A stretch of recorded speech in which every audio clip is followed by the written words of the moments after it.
আয়াত ৭ ইন আহসানতুম লিআনফুসিকুম ওয়া ইন আসাতুম ফালাহা ফাইদা জাআ ওয়া'দুল আখিরাতি লিয়াসুউ উজুহাকুম ওয়া লিয়াদখুলুল মাসজিদা কামা দাখালুহু আউওয়ালা মাররাহ ওয়া লিইউতাব্বিরু মা আলাউ তাতবীরা। অনুবাদ: তোমরা সৎ কাজ করলে সৎ কাজ নিজেদের জন্য করবে এবং মন্দ কাজ করলে তাও করবে নিজেদের জন্য। তারপর পরবর্তী নির্ধারিত সময় উপস্থিত হলে আমি আমার বান্দাদের পাঠালাম তোমাদের মুখমণ্ডল কালিমাচ্ছন্ন করার জন্য।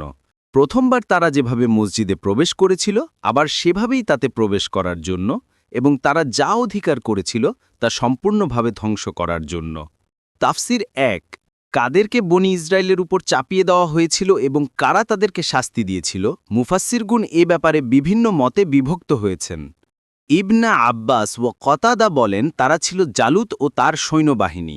তারা প্রথমে বনি ইসরায়েলের উপর প্রাধান্য বিস্তার করলেও পরে সেটা উল্টো হয়ে যায়, কারণ দাউদ জালুতকে হত্যা করেছিল। সাঈদ ইবনে জুবায়ের বলেন, এখানে যার কথা বলা হয়েছে সে ইরাকের মৌসুলের রাজা ও তার সেনাবাহিনী। অন্যরা বলেন যে এখানে ব্যাবিলনের বাদশাহ বখুটনাসরের প্রতি ইঙ্গিত করা হয়েছে। এছাড়াও এখানে অনেক বড় বড় কাহিনী আলোচিত হয়েছে, সেগুলো বর্ণনা করার কোনো প্রয়োজন আছে বলে মনে হয় না। ইবনে কাসির